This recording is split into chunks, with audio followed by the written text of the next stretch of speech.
Study IQ PCS, आपका selection हमारा मिशन। Welcome to study IQ। My name is Rudra Gautam. दोस्तों, आपको बिल्कुल पता है हरियाणा सिविल सर्विसेज के फॉर्म फिल होने स्टार्ट हो गए हैं। आप में से बहुत से एस्पिरेंट्स ने फॉर्म फिल भी कर दिए होंगे, लेकिन आप इस प्रक्रिया में कोई भी गलती ना करें, तो मैं आपको स्टेप बाय स्टेप प्रोसेस बताने जा रहा हूं। और इस पूरी प्रक्रिया के दौरान आपको यदि कोई भी डाउट उत्पन्न होता है, मेरे इस वीडियो के नीचे कमेंट करके जरूर बता देना, तो मैं आपको पर्सनली रिप्लाई भी कर दूंगा। अब स्टेप बाय स्टेप प्रोसेस में सबसे पहले आपको हरियाणा पब्लिक सर्विस कमीशन की वेबसाइट पर अपने आप को रजिस्टर्ड करना होगा। तो वो रजिस्ट्रेशन या तो आप अपने मोबाइल फोन से या फिर अपने आधार कार्ड से कर सकते हैं। अब मोबाइल फोन पर ओटीपी आएगा या फिर आधार आपका लिंक आपके मोबाइल से है तो आपके पास ओटीपी आ जाएगा। अब इस पूरी प्रक्रिया में 3, 4 या 5 बार ओटीपी आएगा आपके पास। तो इसलिए आपको जब फॉर्म फिल कर रहे हैं, साइबर कैफे वाले से यदि फॉर्म फिल करवा रहे हैं आप, तो उसके पास में ही बैठिए और किसी भी प्रकार की कोई गलती ना हो। और यदि गलती होती है तो आयोग स्ट्रिक्ट है, आपने नोटिफिकेशन पढ़ा होगा उसमें। और एक और डाउट जो आपको आ रहा था कि भाई सर ये बता दीजिए, वो प्रोविजनल डिग्री और डिग्री तो हमारी आई नहीं है। देखो, प्रोविजनल डिग्री से भी काम चल जाएगा, क्योंकि आयोग ने केवल एक कॉलम दिया हुआ है, तो एंड में देखना वो कॉलम भी आ जाएगा। और पेमेंट गेटवे तक सारी प्रक्रिया मैं आपको समझाने जा रहा हूं, तो एक के बाद एक स्टेप बड़े ध्यान से सुनिएगा। Let's begin with the session. चलिए शुरुआत करते हैं। तो आप देखेंगे सबसे पहले आप लोग आयोग की वेबसाइट पर गए। ये आयोग की वेबसाइट ऐसे ही दिखती है। तो या तो आप सीधा रिक्रूटमेंट पे क्लिक करेंगे, तो हरियाणा सिविल सर्विसेज का यहां पर एक लिंक आ जाएगा, उस पर क्लिक कर लेना और फॉर्म फिल कर लेना। या फिर वेबसाइट के मेन पेज पे ही आप इसे ड्रैग करेंगे, नीचे ले जाएंगे, तो ये यहां पर हरियाणा सिविल सर्विसेज, जो रेड शायद आपको दिख नहीं पा रहा है, ये यहां पर नीचे नीचे यहां आ जाएगा या फिर रिक्रूटमेंट में आ जाएगा।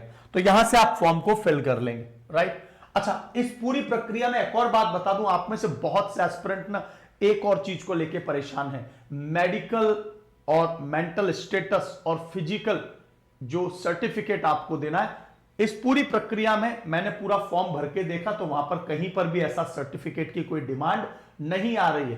तो आप लोग से मेरी बात हो रही थी कि सर लंबी लाइन लग गई है, ये हो गया है, तो मेरे इस पूरे फॉर्म भरने दौरान मैंने नहीं देखा कि ऐसी कुछ जो है डॉक्यूमेंट की आवश्यकता है। चलिए अब आगे बात कर लेते हैं। तो सबसे पहले आपको रजिस्टर्ड होना होगा। तो आप लोगों को यहां पर बोला गया है कि ओटीपी आएगा, तो यहां पर आप इन 3 स्टेटमेंट को ध्यान से पढ़ लेना। उसके बाद नेक्स्ट स्टेप करेंगे। जब नेक्स्ट स्टेप पर जाएंगे, ये ओपन होगा जब आप फॉर्म फिल करना स्टार्ट करेंगे। अब यहां पर आपको ना passport size photograph, signature, category certificate, यदि आपका कोई कैटेगरी सर्टिफिकेट है। अब मैं थोड़ी सी बात आपको बता दूं कि basically I am from mount Abu Rajasthan, तो मैं अदर स्टेट का हूं, ठीक है। तो इसलिए मुझे डोमिसिल की आवश्यकता नहीं। आप जैसे ही आप हरियाणा के हैं, ये बात जैसे ही पता चलेगी, डोमिसिल सर्टिफिकेट मांगेगा। अब डोमिसिल सर्टिफिकेट लगाने के बाद में आपकी प्रक्रिया शुरू होगी कि आप किस कैटेगरी के हैं। तो आपके जो नोटिफिकेशन की डेट के अनुसार जो सर्टिफिकेट्स हैं वो बिल्कुल तैयार होने चाहिए, नहीं है तो उन्हें तैयार कर लीजिए। अब देखिए यहां पर आप देख सकते हैं कि आप अपने किसी भी स्टेज पर अपने एप्लीकेशन को एडिट कर सकते हैं, किसी भी स्टेज पर। कब नहीं कर सकते? आपने यदि पेमेंट कर दिया उसके बाद आप एडिट नहीं कर सकते। यहां पर साफ लिखा हुआ है, candidate can cancel edit their application at any stage before making payment of fees. भाई, और फीस का पेमेंट वाला जो मोड है वो अंत में है। तो यदि आपको लगता है कि फॉर्म में कुछ गलती ना हो, डिस्क्रिपेंसीज ना हो, तो एक बार फॉर्म को भर लीजिए और लास्ट में पेमेंट जो है वो आप एक बार को छोड़ देना, बाद में कर देना, लेकिन एक बार और क्रॉस वेरीफाई कर लेना, ताकि किसी प्रकार की डिस्क्रिपेंसीज या विसंगतियां आपके फॉर्म में ना हो, ठीक है। तो आप लोग क्या करेंगे, ये सारी बातें पढ़ लेंगे और उसके बाद रजिस्टर्ड करने जाएंगे। तो अभी आप केवल रजिस्टर्ड हो रहे हैं बस। तो रजिस्टर्ड में क्या होता है, 2 प्रोसेस है। क्या है? एक तो आधार से या मोबाइल से, केवल समझाया हुआ है, 2 वे ऑफ रजिस्ट्रेशन। आपका मोबाइल लिंक होना चाहिए आधार से या फिर मोबाइल, क्योंकि इसी पर ओटीपी आएगा। और याद रखना, एक ही साथ जब आप रजिस्टर्ड करेंगे तो आपके मेल पर भी एक ओटीपी जाएगा, मेल आईडी पर, और एक मोबाइल फोन पर भी जाएगा। तो एक्टिव, दोनों एक्टिव मोड पे होने चाहिए, ठीक है। अब देखिए यहां पर जैसे ही आपने क्लिक टू प्रोसीड किया, यहां पर क्लिक टू प्रोसीड लिखा है ग्रीन कलर में जो दिख नहीं रहा है आपको। अब यहां पर क्या आप बोनाफाइड रेजिडेंट ऑफ हरियाणा है? मेरे केस में मैंने नो किया, मेरे केस में मैंने नो किया क्योंकि मैं नहीं हूं, मैंने आपको शुरुआत में बता दिया। तो नो करते ही फिर क्या हुआ, मुझे डोमिसाइल सर्टिफिकेट अपलोड करना ही नहीं है। तो यहां पर आधार या मोबाइल से रजिस्टर्ड करना, तो मोबाइल से करना है, आधार से, एक पे क्लिक कर देंगे। तो भाई मेरे केस में नो हो गया तो कोई दिक्कत नहीं, लेकिन आपके केस में क्या होगा, यदि आप हरियाणा के ही रेजिडेंट है तो आप यस करेंगे। अब आप जैसे यस करेंगे तो तुरंत उसका स्टेप है कि भैया लाओ आपका डोमिसाइल सर्टिफिकेट, वो भी बिल्कुल अपडेटेड होना चाहिए। तो आपने ये अपलोड कर दिया, उसके बाद आप किससे रजिस्टर्ड होना चाह रहे हैं, आधार से या मोबाइल से, वो आप देख लेना जो मैंने आपको समझा दिया। अब जैसे ही आप ये अपलोड करेंगे ना, तब आप किसी कैटेगरी के तो आप अंदर एंटर होंगे और फिर वहां पर आपको कैटेगरीज के सर्टिफिकेट्स, जो जो कैटेगरी हैं, फिजिकली हैंडीकैप्ड हैं या फिर DESM है, वो सारे फॉर्म आते चले जाएंगे। अब जो बाहर का आदमी, उसके लिए कोई केस है ही नहीं, तो उसके लिए सीधा ये वाला जो बोनाफाइड नहीं है, ठीक है, तो आप ऐसा कर लेंगे। अब जैसे ही अभी केवल रजिस्ट्रेशन प्रक्रिया स्टार्ट हुई है। अब रजिस्ट्रेशन प्रक्रिया में क्या होता है दोस्तों कि यहां पर मैंने तो नो कर दिया, आपको यस करना था तो वो अपलोडेड होगा ऑलरेडी। मैंने प्रोसेस किया मोबाइल नंबर से, क्योंकि आधार भी लिंक है मेरा, बट मोबाइल से कर लिया, मोबाइल से ज्यादा ठीक है, तो मोबाइल से कर लिया। उसके बाद में ये सब फिल करना होगा, आपका नेम और आपका जो नाम है ना, enter the candidate name, mobile number, फिर यहां पर जेंडर और किस कैटेगरी से बिलोंग करते हैं। तो यहां पर क्या होगा, चूंकि मैं बाहर का हूं तो यहां पर मेरे लिए एक ही ऑप्शन आ रहा था, अनरिजर्व। आप लोगों के लिए बोनाफाइड सर्टिफिकेट डालते यहां पर पूरा ड्रॉप डाउन बॉक्स खुलेगा, आप वहां पे उस सर्टिफिकेट को भी ऐड करेंगे। और अपलोड द कैटेगरी सर्टिफिकेट है ना, कैटेगरी सर्टिफिकेट भाई जरूरत ही नहीं है। अब क्या हुआ, डेट ऑफ बर्थ, मुझे मेरे केस में जरूरत नहीं है, आपके केस में हो सकती है। डेट ऑफ बर्थ लगाएंगे, बिल्कुल सही डेट ऑफ बर्थ लगाना, क्योंकि यहां पर वो बॉक्स खुलेगा और उसमें डेट को आपको सेलेक्ट करना होगा। ईमेल एड्रेस पे और मोबाइल नंबर पे, दोनों पर एक साथ ओटीपी जाएगा, याद रखना, ठीक है। और फिर ये जो कैप्चा होता है, वो यदि आपको दिखाई नहीं दे रहा हो, ये कैप्चा है, तो आप रिफ्रेश करके कर सकते हैं। इसके बाद देखिए क्या हुआ कि मैंने जब रजिस्ट्रेशन कर दिया, ठीक है, मैंने दूसरा प्रक्रिया क्या है, आधार वाला भी ऑप्शन है, तो आप आधार से भी कर सकते हैं यदि आप चाहते हैं तो वो भी प्रक्रिया मैंने बता दिया। सबमिट करके आप आधार नंबर और जो आपका नाम आधार पर है उस अनुसार लिख देंगे। जैसे ही आपने रजिस्टर्ड कर दिया तो उस समय पर क्या होगा, रजिस्ट्रेशन के बाद में एक प्रक्रिया आएगी और वो भी आपको याद रखना है। यहां पर आपको एक बार दिखा देता हूं कि जैसे ही आपने रजिस्टर्ड कर दिया तो ध्यान रखना, रजिस्टर्ड के समय पर ओटीपी मेल पर भी जाएगा और आपके मोबाइल पर भी जाएगा। तो उसके बाद आपको ना रजिस्टर्ड होने के बाद एक बार फिर से लॉगिन करना होगा। लॉगिन कैसे करेंगे आप, लॉगिन में आप जैसे मोबाइल डालेंगे तो आपके पास एक फिर से ओटीपी आएगा, आप वैलिडेट कर देंगे और फिर आप लॉग इन हो जाएंगे। तो इस तरह से क्या होगा, जो मेरी इनिशियल इंफॉर्मेशन है वो यहां पर आ गई कि मैं रजिस्टर्ड हुआ हूं। अच्छा, एक और खास बात यह है कि आप लोग जब ओटीपी भेजेंगे ना, यहां पर मेल आईडी की और इसकी जो ओटीपी भेजेंगे, तो आप देख लेना ईमेल आईडी का जो ओटीपी है उसी में ईमेल आईडी का ओटीपी, और मोबाइल पहले ईमेल आईडी है फिर मोबाइल है, तो मोबाइल के ओटीपी में मोबाइल के ओटीपी को डालिएगा। ये आपसे हो सकता है गलती हो तो बार बार आपको समझ में नहीं आएगा, तो आप देख लेना, क्योंकि एक एक कॉलम को पढ़ते हुए काम करना, राइट। ये वाली बात भी क्लियर हो गई। अब मैं लॉगिन हो चुका हूं मैंने ओटीपी डाल दिया और मैं लॉगिन हो गया, और लॉगिन होने के बाद में अभी मैं रजिस्टर्ड हूं। अब मैं मेरी बेसिक डिटेल्स को डालूंगा, फिर डॉक्यूमेंट एंड फोटो सिग्नेचर करूंगा, मतलब सिग्नेचर फोटोज को अपलोड करूंगा। मेरी जो डिग्री है, मेरा जो स्कूलिंग है 10th और 12th, वो लॉगिन करूंगा। तो वही प्रक्रिया यहां पर होगी। तो जैसे ही नेक्स्ट किया तो अब वही आ गया, मदर नेम, फादर नेम। बहुत ध्यान से भरिएगा आप एक एक चीज को, मदर नेम, फादर नेम, ये सब आप देख लेना कि आप रेगुलर एम्प्लॉय हैं तो फिर वो सर्टिफिकेट्स वगैरह सब कुछ तैयार रखना, ठीक है। और इसके बाद में ये आपका परमानेंट एड्रेस और टेम्परेरी करस्पॉन्डेंस एड्रेस दोनों यहां पर आपको एंटर कर देने हैं। यदि आपका किसी भी तरह का रिफंड डिस्क्रिपेंसी होता है तो आपको अपना एक अकाउंट नंबर और आईएफएससी कोड इसलिए देना है कि पेमेंट वापस किस अकाउंट में रिफंड हो, तो वो भी आप बता सकते हैं। ठीक है, अब क्या हुआ, आपने ये सब चीजें अपनी बेसिक डिटेल्स एंटर कर दी। उसके बाद आपको ना अपने फोटो को और अपने सिग्नेचर को करना है, और जैसे फोटो और सिग्नेचर को आप कर देंगे तो यहां पर ना एक कंडीशन दी हुई है कि आपको 500 केबी से छोटा, और यहां पर डायमेंशंस दिया हुआ है।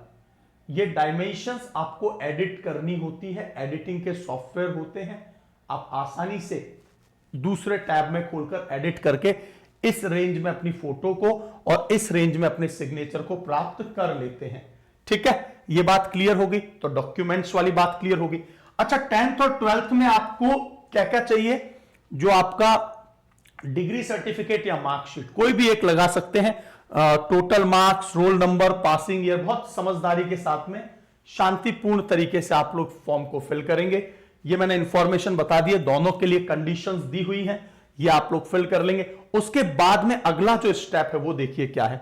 यहां पर जब आपका ये सब कुछ फॉर्म हो जाएगा फिल, आपने इंफॉर्मेशन दे दी, अब एडवर्टाइजमेंट नंबर के तहत अगला जो स्टेप नेक्स्ट जाएंगे आप, यहां पर आप जैसे ही नीचे की तरफ लिखा है सेव, नीचे ये सेव लिखा है, तो जैसे ही नीचे की तरफ ये सेव लिखा है यहां पर जाएंगे, तो सेव करने के बाद आप यहां आ जाएंगे। जब तक आपने पेमेंट नहीं किया है तब तक आप एडिट कर सकते हो, आप बीच में छोड़ सकते हो। वंस यू पेड, उसके बाद आप एडिट नहीं कर सकते। अब आपका जो डाउट है वो ग्रेजुएशन वाला, वो अब क्लियर होगा। तो जैसे आप क्लिक करेंगे, क्लिक हियर टू अप्लाई, तो जैसे आपने इस पर क्लिक किया तो यहां पर क्या होगा, देखो नीचे के जो है वो आप पोस्ट ग्रेजुएट हैं, ये नीचे वाले पार्ट, पोस्ट ग्रेजुएशन किया है, पीएचडी किया, वो आप लिख दीजिए। लेकिन यदि नहीं किया है, आप नहीं भरना चाहते, आपकी मर्जी है। ग्रेजुएशन तो मिनिमम रिक्वायर्ड है, तो ये तो फिल करना ही। यहां पर साफ लिखा है, शायद आपको दिख रहा होगा, मार्कशीट और डिग्री सर्टिफिकेट। तो जो प्रोविजनल मार्कशीट आती है ना, जिसमें आपके ऑल 8 सेमेस्टर के मार्क्स लिखे होते हैं, नंबर्स बिल्कुल क्लियर कट दिए होते हैं, आपको पास लिखा होता है, आपको वो अपलोड कर देना यदि डिग्री नहीं है तो।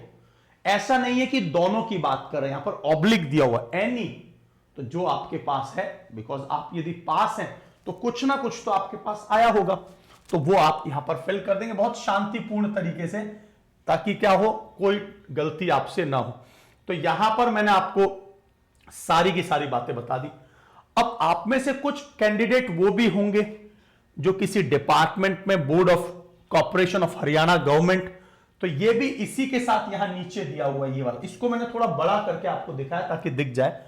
तो भाई मैं तो किसी हरियाणा से किसी से संबंधित नहीं हूं, ना मैं गवर्नमेंट एम्प्लॉय हूं, तो मैंने उसको ब्लैंक छोड़ा। लेकिन आपके ईयर कब सेलेक्ट हुए, select year, select month, select date, experience format, वो सब आपको यहां पर भी, हरियाणा में यदि आप हैं तो आपको फिर यहां पर ना जो एक एम्प्लॉय की आईडी होती है वो अपलोड करनी है। आपको बॉन्ड है तो उसके बारे में भी बताना है, क्योंकि वहां पर बॉन्ड का भी मेंशन है कि आप जिस डिपार्टमेंट में, उस डिपार्टमेंट को कोई दिक्कत नहीं होनी चाहिए, इस तरह का एनओसी, नो ऑब्जेक्शन सर्टिफिकेट चाहिए होगा, ये सब आपको पता है ना।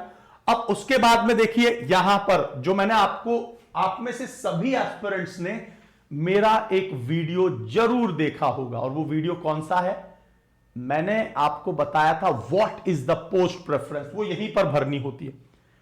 बिकॉज आई एम अबाउट 27 और जनरल में हूं, तो मेरा हरियाणा पुलिस सर्विसेज में कोई मैटर ही नहीं करेगा, तो वो उन्होंने हटा दिया। देखो टोटल 10 पद थे, उन्होंने हरियाणा पुलिस सर्विसेज को हटा ही दिया, क्योंकि मैं एलिजिबल ही नहीं हूं, तो वो अपने आप उसी तरह से फॉर्म को उठाता है। ठीक है, तो यहां पर आप लोग देखेंगे पोस्ट प्रेफरेंस में कि आप लोग क्या देखेंगे। देखो सबसे पहले मेरा आपको जो सजेशन रहेगा, वैसे मैंने इस पर लेक्चर बना दिया है, फिर भी मैं जो स्टूडेंट्स इसको सुनेंगे उन्हें भी आपको समझ में आ जाए। अकॉर्डिंग टू मी, मुझे लगता है पहले नंबर पर आपको यह रखना चाहिए एग्जीक्यूटिव ब्रांच को। उसके बाद सेकंड नंबर, क्योंकि यहां पर हरियाणा पुलिस सर्विसेज मेरे लिए नहीं है, आप उसको रखिए, एज ग्रुप में आते हैं यदि आप 27 में या कैटेगरी वाइज। सेकंड नंबर पर आप ईटीओ को रखेंगे, ये एक्साइज एंड टैक्सेशन ऑफिसर की पोस्ट बहुत इंपॉर्टेंट है। यदि आप तहसीलदार बनना चाहते हैं, एक ब्यूरोक्रेसी में ही जाना चाहते हैं, तो मैंने तो ये भरा है, लेकिन मैंने भरा इसलिए है क्योंकि आपको समझाने के लिए। तो ये तहसीलदार भी भर सकते हैं आप, वरना यहां पर उसके बाद में जो चौथा पोस्ट आप लिखेंगे वो कंट्रोलर वाला है, ये लिख देंगे, फोर्थ पोस्ट ये हो जाएगी। और यदि आप डेस्क जॉब पे रहना चाहते हैं, आप अपनी तैयारी करना चाहते हैं, मैंने उस वीडियो में बहुत डिटेल में बताया, तो यहां पर आप सिटिंग जॉब है आपकी। यदि आप आगे की तैयारी करना चाहते हैं तो ये मैंने अपने केस में 5वां लिख दिया। छठे केस में क्या होता है, सिक्स्थ जो केस है उसमें आप लोग क्या करेंगे, क्योंकि ये दोनों तो देखो असिस्टेंट है, ये भी असिस्टेंट है और ये भी असिस्टेंट है, तो भाई यहां पर आप ट्रैफिक मैनेजर यदि चाहते हैं तो, और यदि आपका ये है कि नहीं सर ऐसी पोस्ट हो जहां पर कुछ मजा आ जाए, कुछ हो जाए, है ना सिस्टम, तो ठीक है, तो यहां पर आप 5वें के बाद 6 इसको भी रख सकते हैं या फिर इसको रख सकते हैं। 7th इसको रखिएगा, डीएफएसओ को 8 रख लीजिएगा और 9th इसको रख लीजिएगा, नायब तहसीलदार।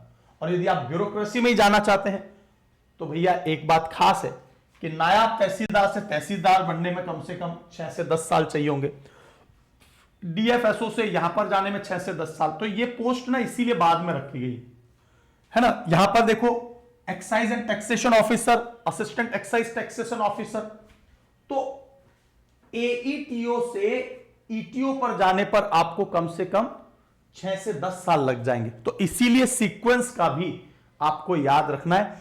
ये मेरी प्रेफरेंस है, मैंने आपको एक वीडियो बनाया है, यहां पर मैं एक्सप्लेन नहीं कर रहा हूं, मैंने पोस्ट प्रेफरेंस का डेडिकेटेड वीडियो बनाया जिसमें महिलाओं के लिए, आप फर्दर एग्जाम की तैयारी करना चाहते हैं, आप कुछ मजेदार लाभ लेना चाहते हैं, या आप ब्यूरोक्रेटिक रहना चाहते हैं, क्योंकि सबका अपना पर्सनल चॉइस होता है, तो वो उस चॉइस के हिसाब से मैंने उस पोस्ट प्रेफरेंस वाले वीडियो में एक एक बात को बताया है। ठीक है, इज इट क्लियर? यहां तक सारी बातें क्लियर हैं आपको, है ना।